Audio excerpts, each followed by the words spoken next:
गोकुळी च सुख गोकुळी च सुख अंत पार नाही लेखा अंत पार नाही अंत पार लेखा अंत पार बाळ कृष्णानंदा घरी बाळ कृष्णानंदा बाळ कृष्णानंदा घरी बाळ आनंदल्या नर नारी आनंदल्या नर नारी आनंदल्या नर नारी आनंदल्या बाळ कृष्णानंदा घरी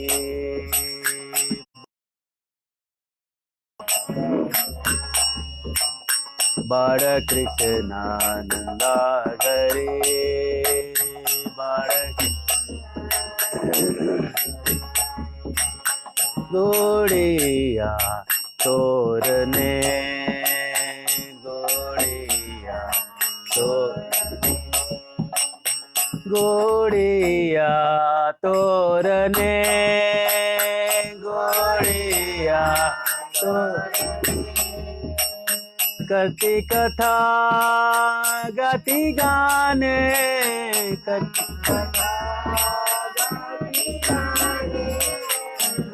कथा गाती गाने करती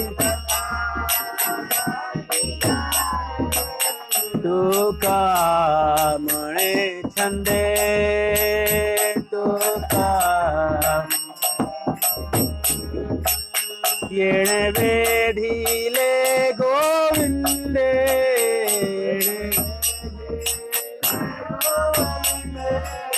येणे वेधीले गोविंदे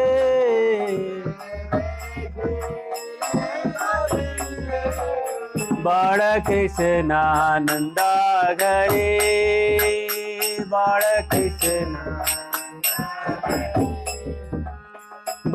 कृष्णानंदा घरी बाळ आनंदल्या नर नारी आनंदल्या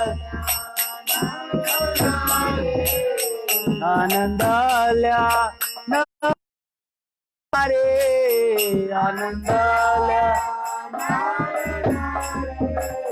बाळ कृष्णानंदा घरी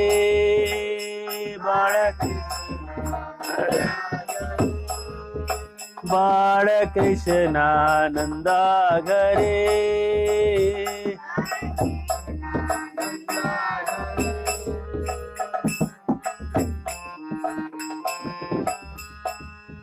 आगे जो हम भजन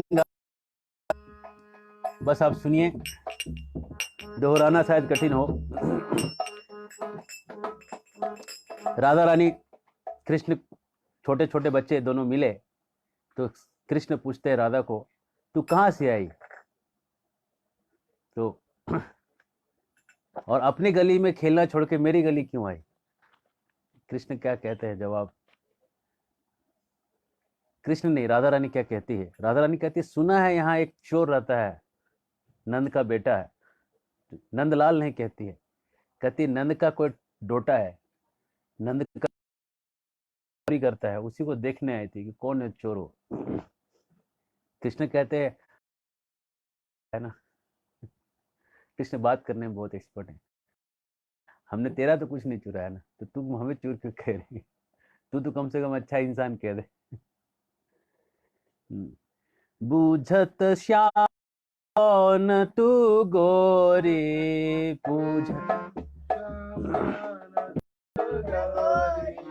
श्याम पूछ रहे हैं, बूझ रहे हैं, समझने का प्रयास कर रहे हैं, गोरी है कौन? बूझत श्याम कौन तू गोरी बुझत श्याम, कहाँ रहती किसी के है बेटी, कहाँ रहती है बेटी, कहाँ रहती किसकी है बेटी।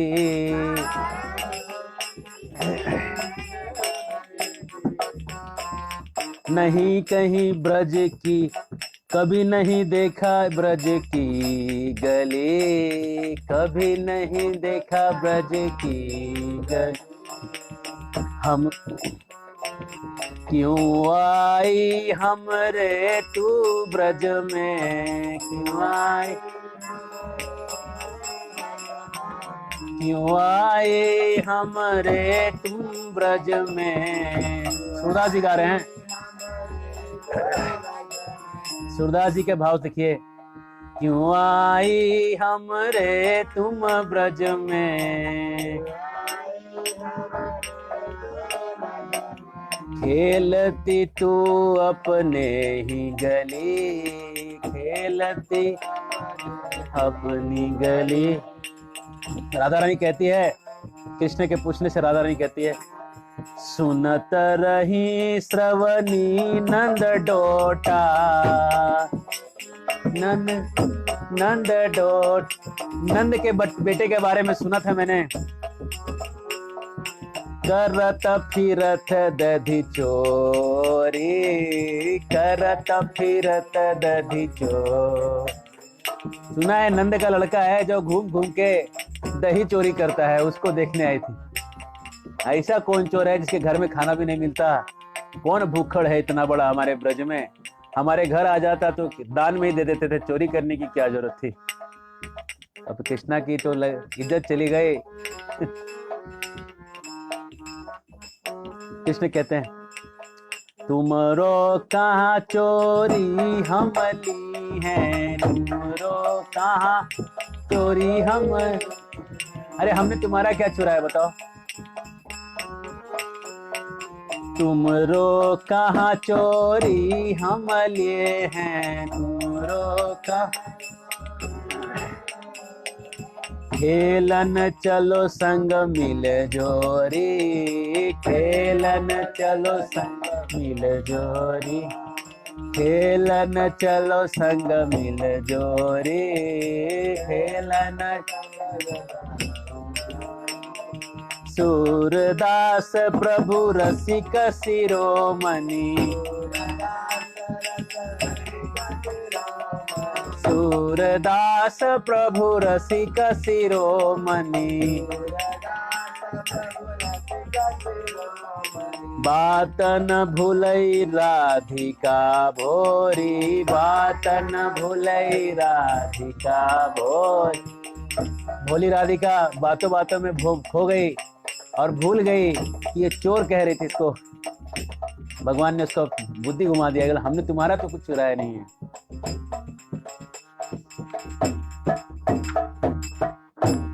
और सुनिए,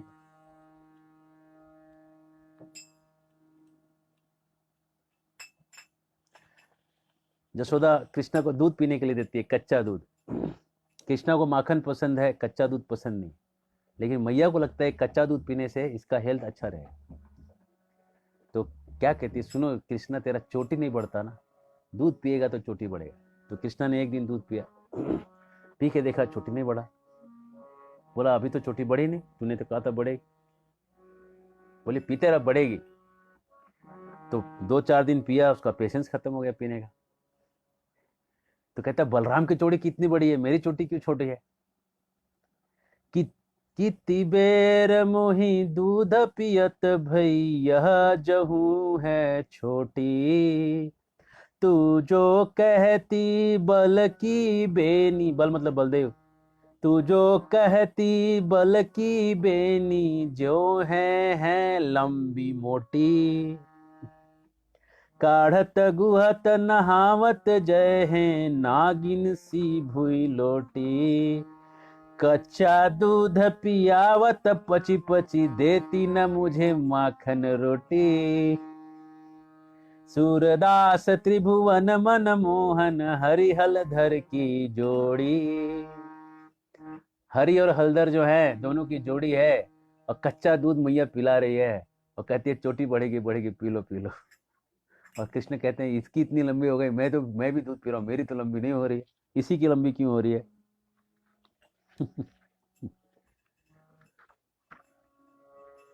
आगे है, बाल सुलभ लीला कर रहे हैं प्रभु। जसोदा एक बार राधा से पूछती है,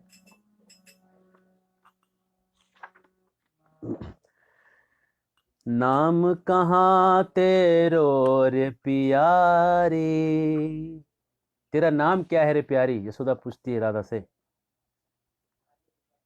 बेटी कौन पिता की है तू को है महतारी, कौन तेरी माँ है, कौन तेरे पिता है? धन्य कोख जिही तो को राख्यो, धरी धरी जिही अवतारी। धन्य कोख है जो तेरे जैसे अवतार को लिया। तो ये कहती है, मैं बेटी वृषभानु पिता की, मैया तुमको जानती। जमुना तट बहु बार मिलन भयो, तुम नहीं ना पहचानती। ये कहते ही जसोदा को याद आया तो कहती है, ऐसी कही बात क्यों मैं जानू। अरे बात मुझे समझ में आई, वह तो बड़ी निराली। अरे वो तो बहुत निराली है तेरी माँ, लेकिन तेरा बाप कैसा है? एक नंबर का बदमाश है। करता है ठिठाई, मतलब आ, आ, क्या बोलते हैं, थोड़ा सा मजाकिया। तो राधा बोलती है, राधा उठ गई, खड़ी हो गई, कहती है, राधा बोली उठी बाबा, कुछ तुम सो ठीठी कीनो। राधा ने कहा, बाबा ने तुमसे कुछ ठीठ किया क्या?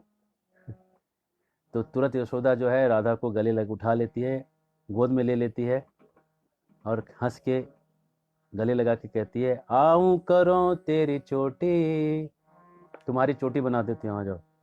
सूरदास हरसित नंद रानी, कहती महरी हम जोटी। सूरदास जी कहते हैं, नंदरानी जो है बहुत, नंदरानी जो है और उसकी जो राधा की जो माँ है, एक ही स्वभाव की हैं, हम एक ही हैं, हम दोनों माँ ही हैं और हम दोनों तुमसे बहुत प्रेम करते हैं। हरे कृष्ण। तो कृष्ण लीला के पार्ट 3 में आपका स्वागत है। ओम अज्ञान तिमिरंधस्य ज्ञानंजन शलाकया चक्षुरुन्मिलितं येन तस्मै श्री गुरुवे नमः। श्री चैतन्य मनोभीष्टं स्थापितं येन भूतले स्वयं रूप कदा मह्यं ददाति स्वपदान्तिकं। वन्देऽहं श्रीगुरो श्रीयुतापदकमलं श्रीगुरून् वैष्णवांश्च श्रीरूपं साग्रजातं सघन रघुनाथान्वितं तं सजीवं सावद्वैतं सावधूतं परिजनासहितं कृष्णचैतन्यदेवं श्री राधाकृष्णपादान् सघन ललिता श्रीविशाखान्वितांश्च। नमो विष्णुपदाय कृष्णपृष्ठाय भूतले श्रीमते भक्तिवेदांत स्वामिनिते नाम्ने। नमस्ते सारस्वती देवी गौरवाणी पुचारिणे निर्विशेष शून्यवादी पाश्चात्यदेशतारिणे। श्री कृष्ण चैतन्य प्रभु नित्यानंद श्री अद्वैत गदाधर शिवासादि गौरभक्तवृंद। हरे कृष्ण कृष्ण कृष्ण हरे हरे, हरे राम राम राम हरे हरे। तो हम कृष्ण की लीला में फिर से प्रवेश कर रहे हैं और कृष्ण लीला में कल हमने अलग अलग असुरों को देखा। आज हम कालिया के इसमें प्रवेश करेंगे। कालिया के बाद फिर से असुरों के बारे में कुछ और थोड़ा प्रकाश करेंगे भक्ति विनोद ठाकुर की पुस्तकों से।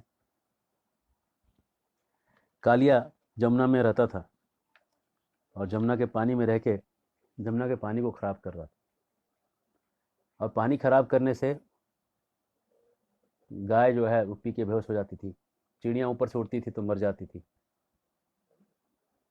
कृष्ण ने क्या किया, एक कदम के पेड़ पे चढ़ गए और चढ़ के वहाँ पे उन्होंने देखा एक ही कदम का पेड़ जिंदा था। और अगर आप वृंदावन जाएंगे तो आपको आज भी वो कदम का पेड़ जो है वहाँ पे आपको दिखेगा, जिस पेड़ से भगवान ने छलांग लगाया पानी में। उस पेड़ की 2 शाखाएं, जो पुराना शाखा है वो नीचे आ जाता है और नया शाखा ऐसे सीधा आ जाता है। तो जो शाखा पुराना होता है नीचे आता है। तो यही पेड़ है जो 5000 साल से वहाँ पे खड़ा है। पेड़ में कोई परिवर्तन नहीं। और अगर आप 30-40 साल पहले के जो बुजुर्गों से पूछेंगे तो बोलेंगे कि हाँ, ये जो शाखा है धीरे धीरे ऐसे नीचे आता है, लोगों ने देखा है वहाँ पे। तो इस तरह से हम देखते हैं कि वही पेड़ है, उसमें कृष्ण भगवान चढ़े और चढ़ के कूदे, पानी के अंदर गए। कालिया को कालिया को जैसे लगा पानी में कोई घुस गया है, कालिया बहुत गुस्से से निकला और कृष्ण को उसने कोयल में फंसा के ऊपर निकला और उसने पब्लिक में दिखाया कि देखो मैंने कृष्ण को कैसे पकड़ लिया है। और कृष्ण को पकड़ने के बाद 2 घंटे तक उसने अपने कोयल में जकड़े रहा और सब लोग आ रहे हैं, सब लोग वहाँ जैसे खबर फैला पूरे ब्रज के लोग आ गए और सब लोग देख के रो रहे हैं, पानी में जाके उसको बचाना चाहते हैं। लेकिन कृष्ण जो है उस कोयल में अपने शरीर को थोड़ा ऐसा करते हैं, बाहर निकलते हैं और उसके फनों पे नाचना चालू करते हैं। और कालिया के फनों पे जो नाचना चालू करते हैं, कालिया को एक एक पैर का जो आघात था उसको लग रहा था कि कोई वज्र से मार रहा है। उल्टी करने लगा, वो सारे विष को उल्टी करके निकाला और जब आहार पड़ता गया और नाचना चालू रखा तो विष के बाद उसने खून की उल्टी करनी चालू की। अब कालिया को लगा कि अब वो बचेगा नहीं। तब कालिया की पत्नियां आ गई और पत्नियां आके प्रार्थना करती हैं, कस्यानुभावो यस्य देव विद्महे त्वांघ्रिरेणु स्पर्शाधिकारः यद्वांछया श्रीललनाचरत्तपो विहाय कामान् शुचिराम दृढ़व्रता तस्यानुभावो यस्य देव विद्महे।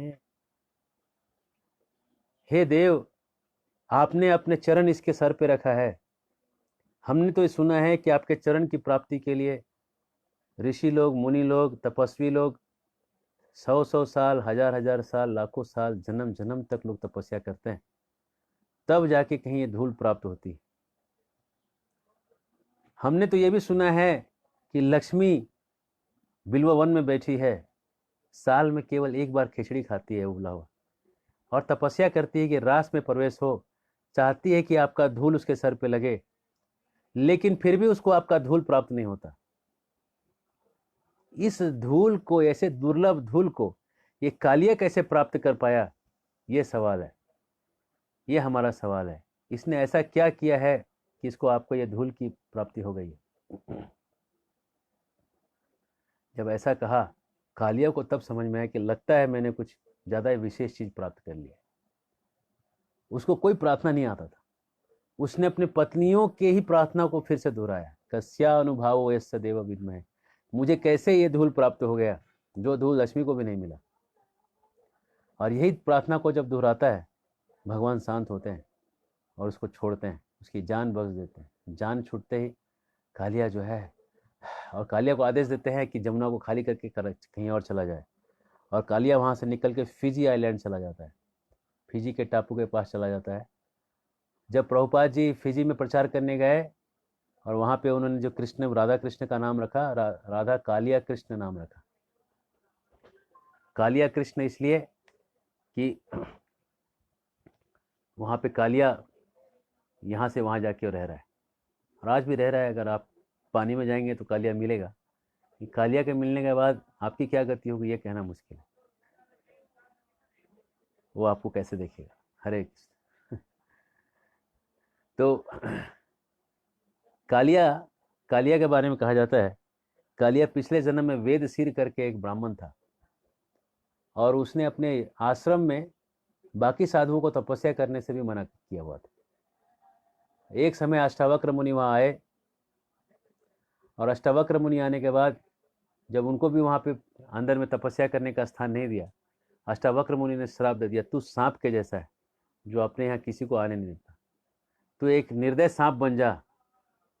तब वो वेदशीर जो थे वो बहुत रोने लगे, और जब ऐसा श्राप मिला तो भगवान विष्णु ने आशीर्वाद दिया कि तुम्हें मेरे चरण की प्राप्ति होगी जब तुम सांप बनोगे। और वेदशीर सांपों के जो वंशज के जो शुरुआत थी इस ब्रह्मांड में, वो शुरुआत दक्ष की बेटी कद्रु थी। कद्रु सांपों की माँ बनी। जो प्रभुपाद जी कहते हैं, जो इवोल्यूशन जो हुआ, ये इवोल्यूशन यहाँ नहीं हुआ, ये जो जो बंदर से कोई भी आदमी नहीं आया। ये जितने भी जीव बने ये सब ऊंचे लोकों में बने, स्वर्ग लोकों में बने, और वहाँ से सब जीव यहाँ आए। तो साइंस में भी एक थ्योरी है, थ्योरी ऑफ पानस्पर्मिया। वो कहते हैं कि ये जो इवोल्यूशन हुआ कहीं और हुआ और वहाँ से सब चीज़ें यहाँ आई। और ये भी बहुत फेमस थ्योरी है, कोई मतलब कोई हल्के थ्योरी की बात नहीं कर रहा। बहुत सारे लोग इसको मानते हैं कि इवोल्यूशन यहाँ नहीं हुआ, किसी और ग्रह पे हुआ।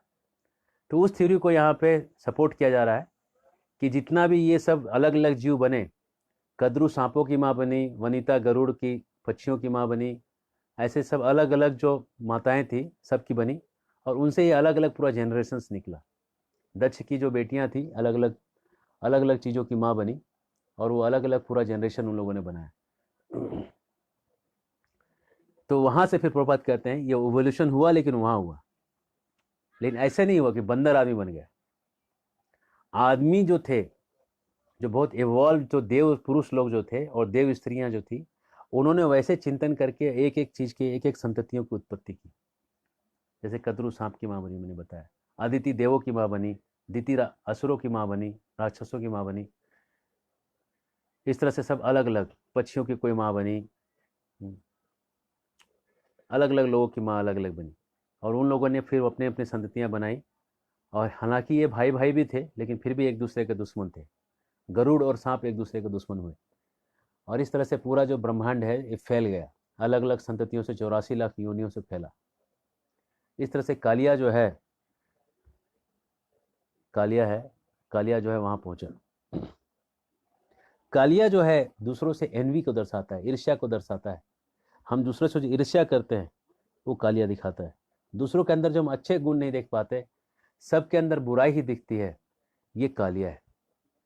कोई सोचता है कि दुनिया में केवल दो लोग अच्छे हैं, ऊपर कोई है ऊपर वाला, और नीचे एक, नीचे में अकेला, नीचे वाला एक ऊपर वाला एक, दो लोग अच्छे हैं, बाकी सब खराब है संसार में, कोई भी अच्छा नहीं। ऐसा जो सोचते हैं वो कालिया के ही सोच को रखते हैं। ऐसे सोच को अगर आप छोड़ देंगे तो आपका जो विष है कालिया का वो निकल गया। मतलब अब आप सबको अगर समझते हैं कि बाकियों में भी अच्छाई है, इसमें ये अच्छे गुण है, उसमें ये अच्छे गुण है, और बाकियों की अच्छाई को जब आप देखना चालू करते हैं तो कृष्ण के प्रहार के जैसा उस विष को निकालता है आपके अंदर से, और आपके हृदय में प्रेम को भर देता है।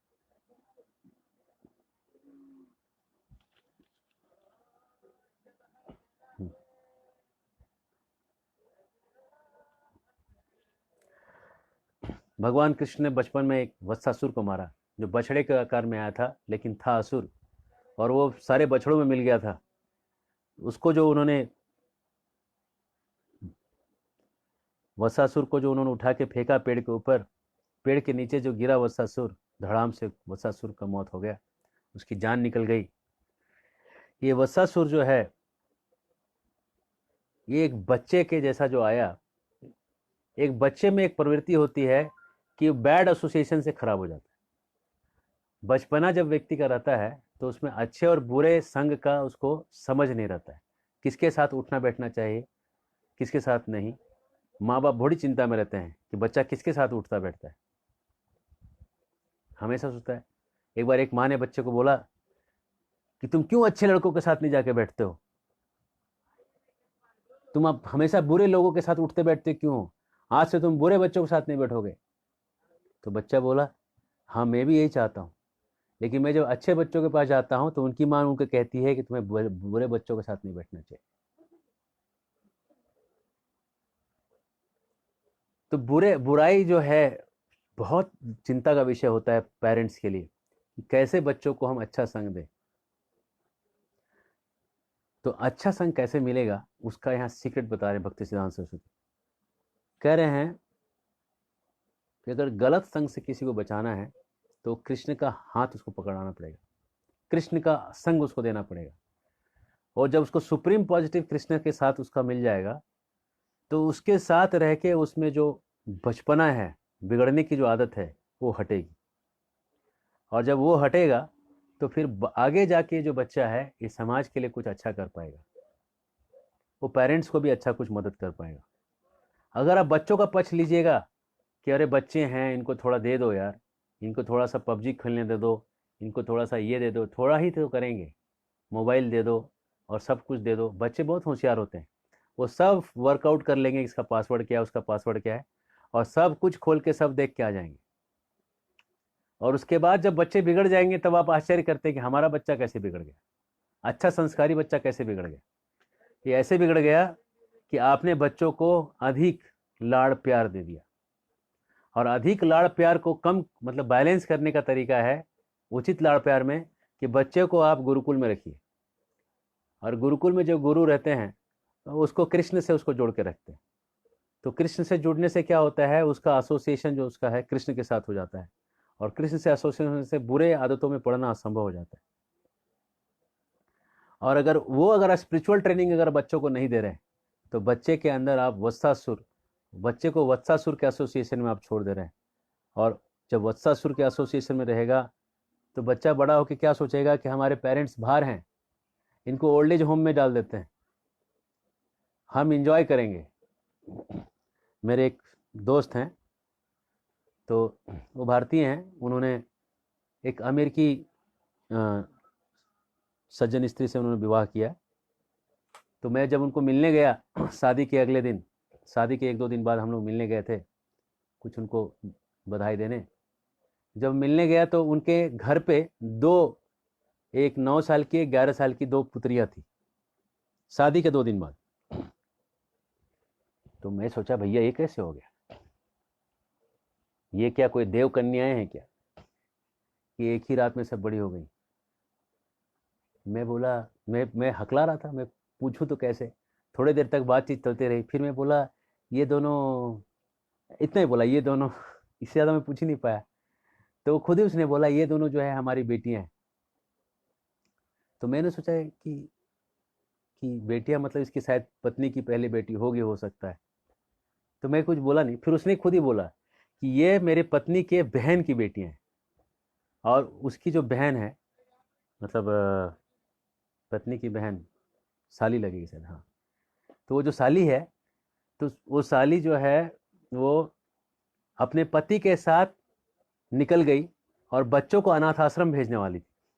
सगे बच्चों को, सगे माँ बाप अनाथ आश्रम भेजने वाले थे। 9-10 साल की थी, तो उनको अनाथ आश्रम में डाल देंगे और हम लोग जो हैं स्वच्छंद घूमेंगे, फ्री। और ये जो है उसकी जो बहन है वो भक्त बन गई और भक्त से उसने विवाह कर लिया। और भारतीय भक्त, भारत में रहने वाला भक्त जो विवाह हो गया, तो उसने बोला कि आप अनाथ आश्रम मत डालें, आप हमें दे दें बेटियों को। तो दोनों बेटियों को उन्होंने दे दिया। और ये दोनों बेटियों को लेके ये जो माता है, ये जो स्त्री, जो इसकी पत्नी है, वो लेके भारत आ गई, पूना में रहती थी। और दोनों बेटियां इतनी अच्छी थी, तिलक लगाती थी, चोटी करती थी, गोपी डॉट्स लगाती थी और स्कूल जाती थी। एकदम भारतीय लड़कियों से भी ज़्यादा भारतीय दिखती थी। खाली रंग वंग देख के कोई कह सकता है कि अमेरिकी है, लेकिन जो स्टाइल और जो कपड़े का, वो भारतीयों से भी ज़्यादा भारतीय। तो ये देखिए एक एक संस्कार का क्या फर्क पड़ता है, देखिए कितना संस्कार का फर्क पड़ता है। और वो लोगों से मैं बात कर रहा था कि तुम लोग, मतलब पूछ रहा था कि तुमको अमेरिका जाने का मन करता है क्या। बोले बहुत बहुत खुश थी, वो दोनों बहुत ही खुश थी। और ये नए माँ, मतलब मौसी को ही माँ मानती है, माँ है, एक्चुअल माँ तो मौसी ही है। जो आपको पाले वो असली माँ है, जो जन्म दे के छोड़ दे। क्या कहूँ, कहने में भी दुख हो रहा है, लेकिन कहना ही पड़ेगा क्योंकि समाज ऐसा है। आप जानिए समाज कैसा है। और इस तरह से जो स्थिति थी, ये लोग पूरा एकदम वैष्णव बन गई। हरे कृष्ण कृष्ण कृष्ण हरे हरे, हरे राम राम राम हरे हरे, नाम जप करने लगी दोनों लड़कियां। और एकदम तिलक विलक लगा के एकदम शान से चलती थी। बाकी किसी को शर्म आ सकता है तिलक लगाने, ये दोनों एकदम निडर निर्भीक बिंदास होकर एकदम तिलक लगा के घूमती थी। तो फिर मैंने कहा कि तुमने जो सेवा की है इसके लिए मेरा दिल गदगद हो गया। ये सेवा जो है कोई गृहस्थ ही कर सकते हैं। और गृहस्थों को ऐसा चाहिए कि समाज में इस तरह से सबको मदद करें और सबको सबको जाके, खास करके गृहस्थ जो हैं लड़कियों को भक्त बना सकते हैं। और इस जो माताएं हैं वो लड़कियों के प्रचार में जा सकते हैं। और वो अगर लड़कियां भक्त बन जाएंगी तो उनके बच्चे भी आगे जाके सब भक्त बनेंगे। वो लड़कियों का जो स्थान है, माताओं का जो स्थान है भक्त बनाने में, बहुत अहम रहता है। शिवाजी महाराज को भक्त बनाने में और उनके अंदर वैल्यूज़ डालने में उनकी माँ जिजाई का स्थान था।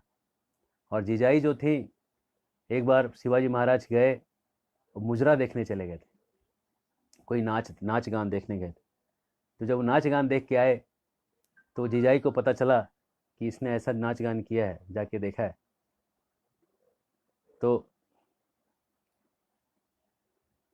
जीजाई कहती है कि शिवा, अगर मैं वहां नाचती ऊपर तो तू देखता था क्या? उसको ऐसा हो गया। तो उस दिन से शिवाजी ने कसम खा लिया, आज से कभी भी स्त्री को ऐसे नाचते हुए नहीं देखूंगा। ये वैष्णव राजा बन गए। वैष्णव राजा का प्रभाव देखिए। कल्याण के सूबेदार की बेटी, उसको सब सैनिक लोग उठा के ले आए थे, और जब उठा के ले आए तो बहुत ही सुंदर थी, बहुत ही गोरी थी वो। और उसका वो घूंघट उठा के उन्होंने शिवाजी महाराज को दिखाया था। तो शिवाजी महाराज ने उसको देखा, बहुत ही सुंदर एक स्त्री है। शिवाजी महाराज ने क्या कहा, अगर मैं इसके कोख से जन्मा होता तो और गोरा होता था। क्या भाव है देखिए। स्त्रियों का कितना बड़ा रोल है बच्चों को सही रास्ते पे लाने में।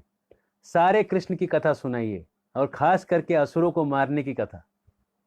ये नहीं कि सीधा चले गए कथाकार लोग, सीधा रासलीला 5 अध्याय सुना दिए, और रासलीला सुन के व्यक्ति का दिमाग भ्रमित हो गया, और कृष्ण के बारे में उसके मन में शंकाएं उत्पन्न हो गई, भक्ति और कम हो गई। ये गलत किया, ये सेवा नहीं हुआ किसी का, ये उसका डिससर्विस, कुसेवा कर दिया आपने। आपने उसको भक्त नहीं बनाया, आपने उसको भक्ति से दूर कर दिया। तो इस तरह का उदाहरण प्रस्तुत करिए, जैसे हमारे दोस्त ने प्रस्तुत किया, और अमेरिकी माता जी ने प्रस्तुत किया कि अपनी बहन की 2 बेटियों को जो छोड़ के चली गई थी उसको भी भारत ले आई, और उस साथ में रख के उसको पूरा वैष्णव बना दिया उसने। दिल गलगद, एकदम इतना खुश हो गया, इतना आनंद हो गया सुन के, देख के। मैं कहा वाह, सारे भक्त ऐसे हो जाएं, 2 बच्चे गोद ले लें अमेरिका के और भारत में रख लें, तो पूरा अमेरिका ही वैष्णव बन जाएगा, बचेगा ही नहीं। तो ये वत्सासुर है, वत्सासुर से बचने के लिए कृष्ण का संग, और इस संग को प्राप्त करना है तो बच्चे को गुरु के पास रखने दीजिए। माँ ज़्यादातर क्या करती है, ज़्यादा लाड़ प्यार कर देती है। शुरुआत में 6-7 साल तक बच्चे को घर में सिखाइए, उसके बाद गुरुकुल में डालिए। गुरुकुल का पैटर्न ऐसा रहता है कि 8 महीने गुरुकुल में बच्चा रहता है, 1 महीना पूरे भारत को भ्रमण करता है, और 3 महीना जो है छुट्टी रहता है उसको घर में रहने के लिए। क्योंकि घर में रहना इसलिए ज़रूरी है कि घर का संस्कार भी उसको मिलना चाहिए। माँ है, बहन है, दीदी है, भैया है, सबको जाने, वहाँ भी घर का कल्चर भी ले, और 8 महीना सॉलिड पढ़ाई भी करे, और 1 महीना भारत घूमे।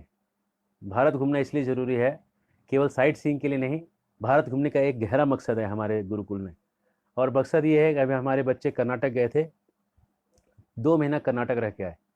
कर्नाटक में कोलूर मूकांबिका देवी का स्थान है, उडुपी के पास में, वहीं पे थे।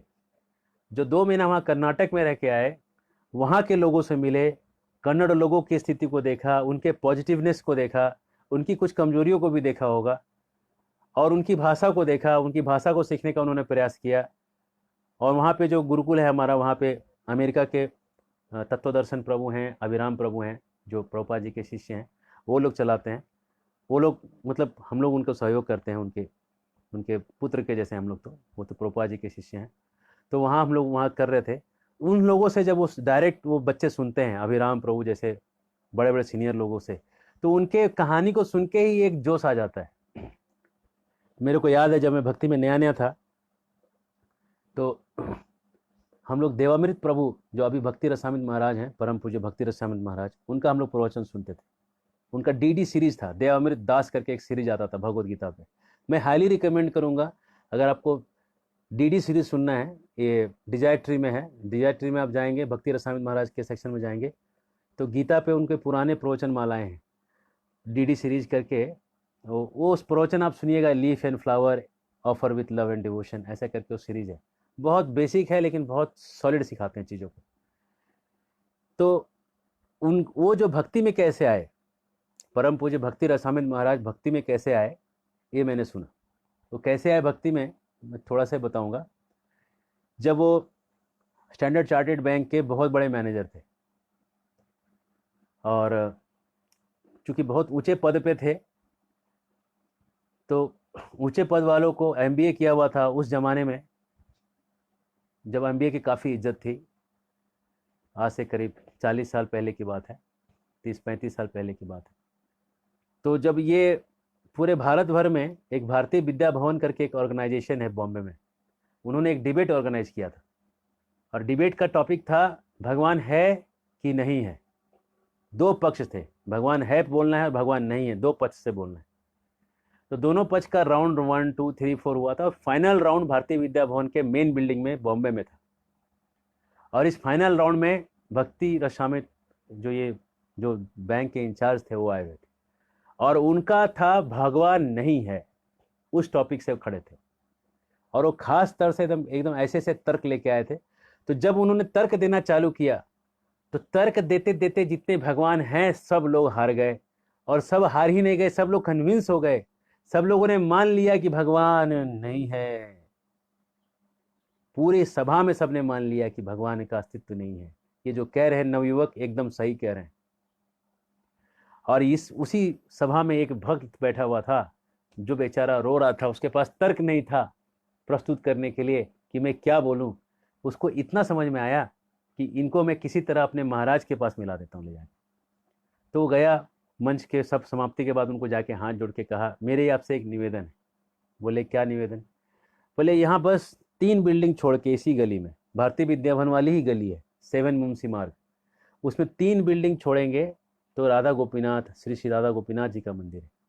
और वहाँ पे हमारे परम पूज्य गुरुदेव परम पूज्य राधानाथ स्वामी महाराज जी रहते हैं और उनसे आप मिल लें। तो इनको लगा कि मैं दुनिया को नास्तिक बना ही चुका हूँ, अब इनको अगर नास्तिक बना दिया तो डंका ही पिट जाएगा, सारे सिद्धांत ही सिद्ध हो जाएंगे। तो बोले चलो उनसे भी बात कर लेंगे, 10 मिनट का जितने मिनट चाहिए हम बात करेंगे। वो गए और जाके जो वहाँ बैठे और दोनों बड़े बड़े व्यक्ति साथ में बैठे, चर्चाएं हुई 2 घंटे तक। राधानाथ महाराज जी उनको तर्क और उनको आधार देते रहे। 2 घंटे के बाद वो लड़का उठ के बोला मैं आपके चरण छूना चाहता हूँ। पूरा साष्टांग दंडवत कर दिया उसने। साष्टांग दंडवत करके कहा मुझे अपने शरण में ले लीजिए, अपना शिष्य बना लीजिए। स्टैंडर्ड चार्टेड की टॉप की नौकरी उसने छोड़ दी, रिजाइन कर दी और मंदिर में आया। बोला मुझे बस एक झाड़ू लगाने वाला समझिए यहाँ का। मैं अपने आप को जितने अहंकार में जी रहा था कि मैं बहुत ज्ञानी हूँ, वो अहंकार का पूरा जो बादल है आपने फूंक के उड़ा दिया है। अब मैं कृष्ण का दास हूँ और आपका तो दास ही। और महाराज ने उनको चौपाटी मंदिर का प्रेसिडेंट नियुक्त किया, अध्यक्ष नियुक्त किया। और परम पूज्य भक्ति रसामित महाराज जो प्रचार करने गए तो उस प्रचार से गौरांग प्रभु, राधेश्याम प्रभु, परमहंस प्रभु, बड़े बड़े भक्त लोग सब, दिग्गज लोग सब वहाँ से भक्त बन के आए। तो इस तरह से हम देखते हैं कि कैसे एक शुद्ध भक्त की वाणी में इतनी ताकत होती है, इतना कन्विक्शन होता है कि सामने वाले को पूरा का पूरा झकझोर के रख देता है, पूरा ही झकझोर के रख देता है। सामने वाला सोचने पर मजबूर हो जाता है। 1-2 शब्द भी वो कह दे ना तो सामने वाले को बहुत उसका गहरे गहरे मतलब समझ में आने लगता है। सोचता है शायद हाँ सही कह रहे, एकदम सही बात है। तो इस तरह से महात्माओं की जितनी चर्चा करेंगे समय तो कम ही पड़ेगा हमेशा, लेकिन चर्चा ना करेंगे तो जिएंगे कैसे? क्योंकि हमारे सामने ये जो उदाहरण साक्षात प्रस्तुत हैं, इन उदाहरणों को अगर हम देखेंगे तो समझ में आएगा कि कितना ज़्यादा इन लोगों ने मेहनत किया है और कितना अपने दिल में उसको आत्मसात करके लोगों को ला के दिया उसको।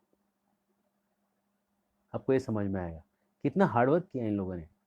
प्रभुपाद जी के जाने के बाद प्रभुपाद जी के शिष्यों ने बहुत कठिनाई से, संघर्ष के साथ इस मूवमेंट को आगे बढ़ाया और इस स्तर तक पहुंचाया जहां आज हम इसको देख रहे हैं। हर जगह चमकता हुआ जो स्तर दिख रहा है वो आज को आपको दिख रहा है क्योंकि उनके शिष्यों ने बहुत मेहनत किया इसके लिए। और तो और परम पूज्य गोपाल कृष्ण महाराज जी रूस जाते थे। रूस मतलब हिंदी का रूस मतलब रूठना होता है, वो रूस नहीं, रसिया।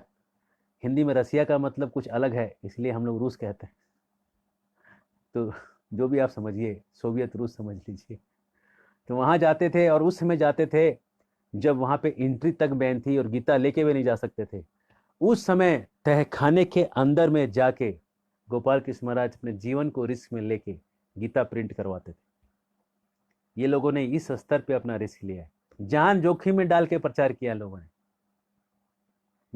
मैं कितना कहूँ, मैं जितना कहूँगा ये भक्तों की कथा अनंत ही हो जाएगी। इतने इतने लोग। एक भक्ति तीर्थ महाराज थे, उन्होंने ब्लैक लोटस करके एक बुक है, वो जब रसिया में प्रचार करने गए तो एक गीता भी लेके एंट्री करना मुश्किल था। उन्होंने क्या, एक ट्रक गीता ले लिया, पूरा ट्रक, ट्रक भर के, और ट्रक चला के वो घुसे एकदम रसिया के बॉर्डर पे गए। यूरोप से जा रहे थे, और जब घुसे तो 2 कुत्ते साथ ले गए थे। तो कुत्तों को लेके उतरे साथ, जहाँ पे बॉर्डर पे जहाँ चेक पोस्ट होता है वहाँ पे। तो बॉर्डर वालों ने बोला ये कुत्ते नहीं जा सकते अंदर, रसिया में कुत्ते अलाउड नहीं, ये यूरोप नहीं है, ये रसिया है।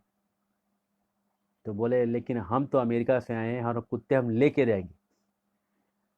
कुत्ते नहीं ले जा सकते हो। कुत्ते जाएंगे भैया, कुत्ते हैं, ये हमारे जान हैं, हम अमेरिका वाले हैं, कुत्ते से बहुत प्यार करते हैं। होगा तुम्हें कुत्तों से प्यार, लेकिन कुत्ते हैं अलाउड नहीं है।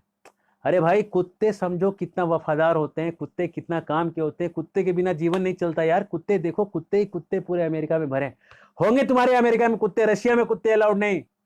झगड़े पे बहस 2 घंटे तक बहस चलता रहा कुत्ते के ऊपर। आखिरी में महाराज ने बोला जाओ, कुत्तों को छोड़ दिया, जाओ, मैं कुत्तों को नहीं लेता। उसने स्टाम्प मारा, पासपोर्ट उनके पकड़े दे, जाओ यहाँ से, और आगे से कुत्ते नहीं लेके आना। वो सीधा बैठे अपनी गाड़ी में, स्टार्ट किया और गाड़ी लेके अंदर चले गए। परम पूज्य भक्ति तीर्थ महाराज की जय। भाई इतना करेज इतना करेज, वाह वाह वाह, क्या कहना है। और एक पुस्तक है, कभी समय मिलेगा तो पढ़िएगा, रशिया के भक्तों के ऊपर सॉल्टेड ब्रेड करके किताब लिखी गई है। जो भक्तों को बहुत टॉर्चर किया गया साइबेरिया के जेलों में, और वो मरते दम तक उनका टीका जो है लगा हुआ था और चेहरे पे खुशी थी। जब केजीबी ने बहुत टॉर्चर किया, ऐसे भक्त लोग, ऐसी स्थिति में भी उन लोगों ने अपनी भक्ति को छोड़ा नहीं, और वहाँ पे जेल में कपड़ों को बांध बांध के उन्होंने माला बनाया, और उस माला से वो लोग जप करते थे, हरे कृष्ण कृष्ण कृष्ण हरे हरे, हरे राम राम राम हरे हरे। ऐसे स्थिति में जिन लोगों ने प्रचार किया, उनका बलिदान व्यर्थ नहीं जा सकता। और इन बलिदानी भक्तों के हम कोटि कोटि, हम कितना भी आभार प्रकट करें कम होगा, क्योंकि हम उस भाव को कभी समझ नहीं सकेंगे शायद, जिस भाव से उन लोगों ने अपना जीवन तक को समर्पित किया। हाँ, जो हम जीवित हैं तो जीवित हैं तो कम से कम अपने मुंह को खोल के भगवान की कथा करें। इतना तो जरूर हम कर सकते हैं, जो हमारे भाव के अंदर जो क्षमता है, उस क्षमता में तो हम करके दिखाएं, कि जो क्षमता हमारे पास भगवान ने दिया है। तो हम ये दिखा रहे थे कि वत्सासुर जो है, असुर वो है जो आपके बच्चों को बिगाड़ता है, और बच्चों को बिगाड़ने वाले वत्सासुर से बचना है तो आप बच्चों को गुरु के पास रखें। और गुरु वो हैं जिन्होंने प्रभुपाद जी की शरण ली है, गुरु वो हैं जिन्होंने प्रभुपाद के वचनों को समझा है, जीवन में उतारा है, लोगों को दिया है। और इस तरह से जब हम गुरु के पास बच्चों को रखते हैं तो लाड़ और प्यार का एक मिशन बैलेंस में जाता है। नहीं तो क्या होता है, लोग जो है लाड़ प्यार ज़्यादा करके बच्चों को बिगाड़ देते हैं।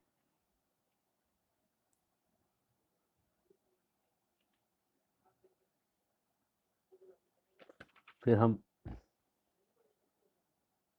कल हम बता रहे थे पूतना के बारे में। पूतना के बारे में थोड़ी सी 2-4 लाइन की चर्चा और बची है। पूतना पूतना को कृष्ण ने मार दिया, पूतना भगवान के धाम में चली गई, माँ का स्थान प्राप्त करा दिया उसको। अहो बक्कीम स्तन कालकूटम, उनको ले जिहाम सया पायद अपि असाधवी, लेभे गतिम धात्री मुजिताम तत्वन्यम कमवा दयालु शरणम ब्रजेमा। तो भगवान ने उसको अपनी माँ का स्थान दिया। लेकिन भक्ति सिद्धांत सूर्य ठाकुर कहते हैं, ये जो पूतना है, ये पूतना एक श्रद्धा को मारने के लिए ऐसी एजुकेशन सिस्टम है जो सुंदर तो दिखती है, लेकिन अंदर से वो पूतना का भाव है। प्रभुपाद जी यही सी बात को दोहरा के कहते हैं कि modern education system is spiritual slaughter house. आधुनिक शिक्षण संस्थाएं आपके आध्यात्मिकता का कत्ल कर देती है। तो भोला भाला रहता है, फाइनल ईयर में जो पास होकर निकलता है एकदम बिगड़ा हुआ है। तो ये जो बिगड़ता है उसके अंदर जो श्रद्धा खींच ली गई, वो खींचने का काम है मॉडर्न एजुकेशन सिस्टम करता है। और मॉडर्न एजुकेशन सिस्टम के पीछे साइंटिस्ट लोग बैठे हैं, एम्पिरिसिस्ट लोग बैठे हैं, जो बहुत तार्किक लोग हैं। और ये लोग सोचते हैं कि दुनिया में भगवान के ऊपर श्रद्धा इसलिए आया क्योंकि हम नास्तिक लोगों ने समय में कदम नहीं उठाया। अगर समय पे हम लोगों ने इन नास्तिक आस्तिकों को हटाया रहता तो नास्तिक ही नास्तिक दुनिया में दिखते थे। बहुत सारे प्रसिद्ध नास्तिक लोग हैं, लेकिन हम क्या बताएं। एक उदाहरण देते हैं। एक बड़े नास्तिक थे, आई थिंक रॉबर्ट ब्राउन ऐसा कुछ नाम था उनका। वो जब 80 साल के थे तो उनको ये समझ में आया कि शायद भगवान है, तो आधे आस्तिक बन गए। उसको बोलते हैं डीथिस्ट, एथिस्ट प्लस थिस्ट डिवाइडेड बाय 2, डीथिस्ट। नास्तिक और आस्तिक के बीच में बन गए ये जो महाशय ब्राउन जी थे। कई डीथिस्ट थे, जैसे नीचे थे वगैरह, वो आखिरी आखिरी आते आते वो लोग कहीं ना कहीं चर्च में जाके फादर बन गए या कुछ ऐसे हो गए। एक चर्च के फादर थे, चर्च के फादर नहीं, एक ऐसे ही एक डीथिस्ट थे। वो सेकेंड वर्ल्ड वॉर में एक फाइटर प्लेन उड़ा रहे थे, और वो भगवान है नहीं है, कभी सोचते थे भगवान एकदम नहीं है, कभी कभी डाउट होता था हो सकता होगा। तो क्या हुआ, उनका जो फाइटर है आकाश में उड़ रहा था, और किसी ने पूंछ पे उसके बॉम्ब मार दिया नीचे से, तोप से, और वो पूरा ब्लास्ट कर गया और हवा में चक्कर खाते हुए नीचे गिरने लगा। ये समझ गए कि मरना तय है, क्योंकि एक्सपर्ट थे, सेकेंड वर्ल्ड वॉर के फाइटर प्लेन के पायलट थे। तो वो समझ गए कि अगर भगवान है, उन्होंने एक प्रार्थना किया, अगर भगवान तुम हो, इसमें बचा लो, क्योंकि मैं तो दिख रहा है कि 100% गारंटी मर जाऊंगा। इसमें तुमने बचा लिया तो जो समय बचेगा मैं खोज के तुम्हारी सेवा में लगा दूंगा, पूरा का पूरा समय तुम्हारे लिए दे दूंगा। फाइटर प्लेन का एक्सीडेंट हो गया, पता नहीं क्या हुआ। कुछ दिनों के बाद इसकी आंख खुली और ये अपने आप को हॉस्पिटल में देखता है। हाँ, ये कैसे हो गया। एक नर्स आई, नर्स कहती है, हुजूर आपके प्लेन का मलबा तक नहीं मिला, लेकिन आपके शरीर पे खरोच तक नहीं मिली। प्लेन आपका कहां टूट के गिरा उसका कोई ठिकाना नहीं। आप आकाश से गिरे, लेकिन कैसे गिरो भगवान न जाने, क्या हुआ, तुम्हारे शरीर में खरोच तक नहीं लगा हुआ था। बस तुम 2 दिन ऐसे ही बेहोश थे, आज तुमको होश आ गया भैया। अल्लाह का शुक्र, यहोवा का शुक्र, जो भी उन्होंने बोला होगा उनकी भाषा में, उनका शुक्र है। तो ये समझ गया, ये समझ गया कि उसने मुझे बचा लिया है। जब ये समझ गया कि उसने बचा लिया है, वो क्या किया, सीधा वहां से निकला और गया चर्च, और चर्च जाके बोला फादर को, मुझे अपना सारा समय देना है भगवान को, बताओ क्या करूं।